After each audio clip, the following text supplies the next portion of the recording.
Bob Huber, Vintage Lambo. What we have here is the oil cooler for the 350 GT.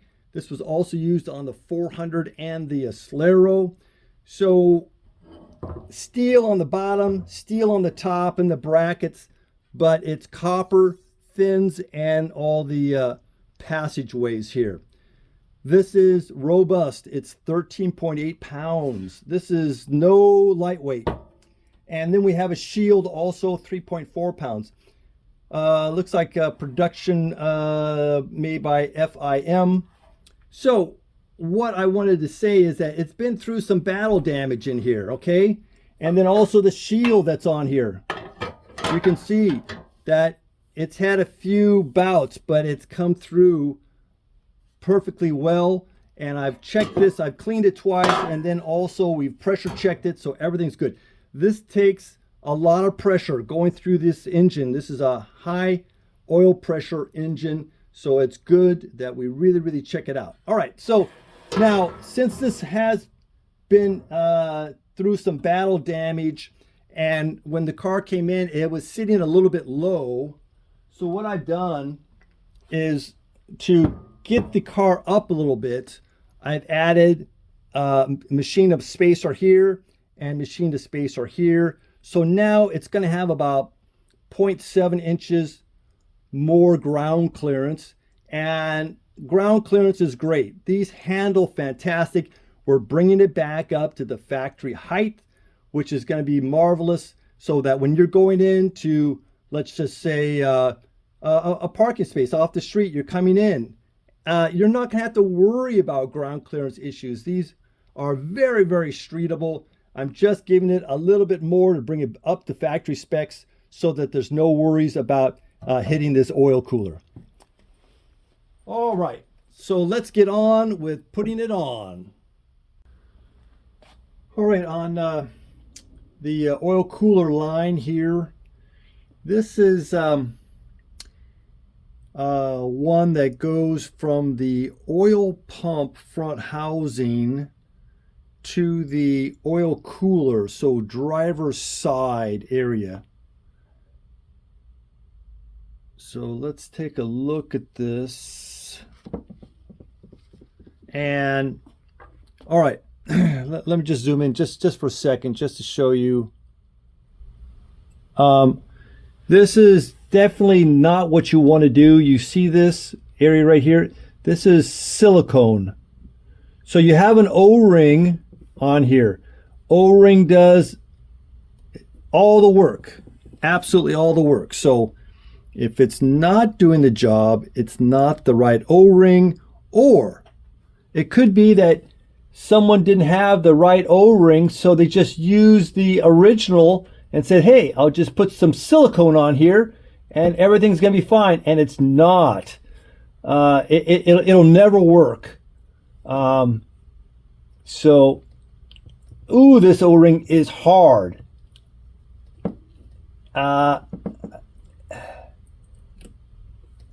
This thing, yeah, it is completely hardened up. So, all right, so essentially what happened to my mind is they didn't have the O-ring at the time, so let's put some silicone on. So that's absolutely, just wait a day, get the right O-ring, put it in, because this is just going to be an oil leak. All right, let me, sorry, I was zoomed in all that time. All right, then we're going to clean up everything, and we're going to be installing the lines onto the car. All right, so cleaning it out, making sure all that silicone stuff is off. And you can see that this is pretty petrified, but you see it's squared off here. Don't think that this is some type of a squared O-ring.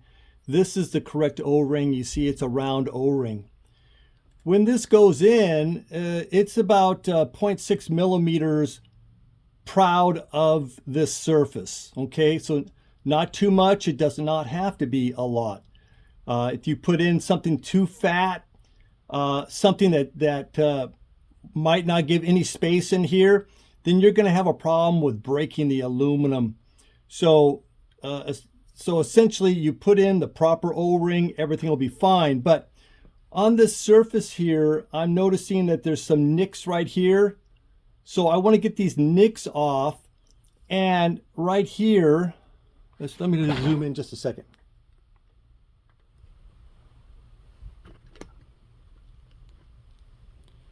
So essentially, I want to clean up the surface a little bit, but I don't want to make it anything wavy. So I'm just going to take off any little edge piece that I feel on there because I want to get this to sit as flush as possible. All right, so I took a jeweler's file and went around the perimeter. I had kind of a burr kind of sticking up a little bit here, and up here was a little rough too. So I cleaned those up. Then I went with a piece of steel square with a little 400 on it. Lightly went over it just to see if I can pick up any other little burr on here. Everything's fine. This is done. You know, I'm not here to make things, you know, beautiful. I'm here to make them completely functional. So that's what I did here. So you can see on this old one here where they had put a lot of silicone over the whole thing to try and get this to last whatever, one more time, I don't know. But you can see all the stuff here that I took off, and you can see the difference here. This is the correct O-ring. This is the old one that's squished, but also has a lot of silicone on it. So it's a little bit deceptive on exactly how big it is. But anyway, this is the correct one for it, so that's what's going to go in it, nice and fresh.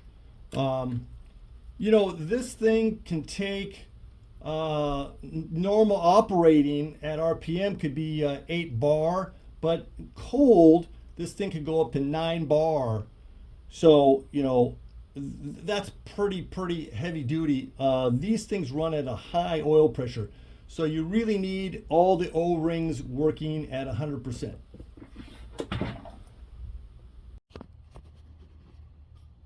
Okay, if you can see this now, I have to have the radiator back towards the front a little bit so that I can get this pipe tube for the oil cooler to get it to go inside. I'm telling you, everything is very tight.